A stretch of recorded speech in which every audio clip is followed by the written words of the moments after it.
أعوذ بالله السميع العليم من الشيطان الرجيم. بسم الله الرحمن الرحيم.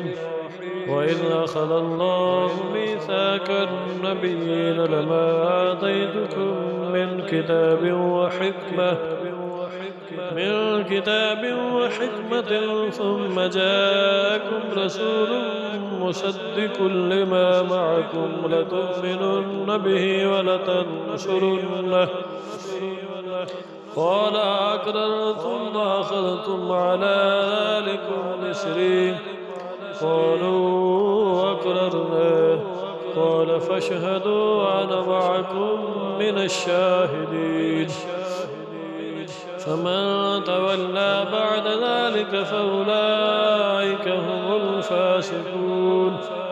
أفغير دين الله يبغون وله أسلم من في السماوات والأرض طوعا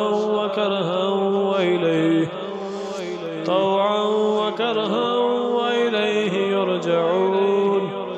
قل آمنا بالله وما أنزل علينا وما أنزل على إبراهيم وإسماعيل وإسحاق ويعقوب والأسباط وما أوتي موسى وعيسى والنبيون من ربهم لا نفرق بين أحد منهم ونحن له مسلمون.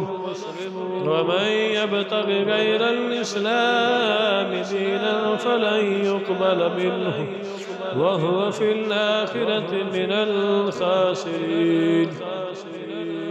كيف يهدي الله قوما كفروا بعد إيمانهم وشهدوا أن الرسول حق وجاءهم البينات والله لا يهدي القوم الظالمين.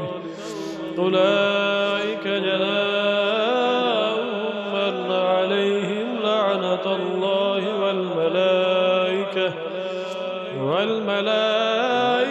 والناس أجمعين خالدين فيها لا يخفف عنهم العذاب ولا هم ينذرون إلا الذين تابوا من بعد ذلك وأصلحوا فإن الله غفور رحيم.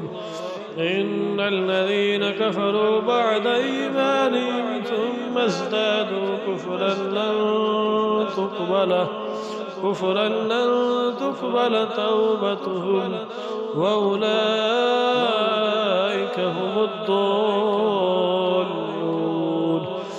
إلا الذين كفروا وماتوا وهم كفار فلن يقبل من أحدهم ملء الأرض ذهبا ولو افتدى به أولئك لهم عذاب أليم وما لهم من ناصرين. صدق الله العلي العظيم.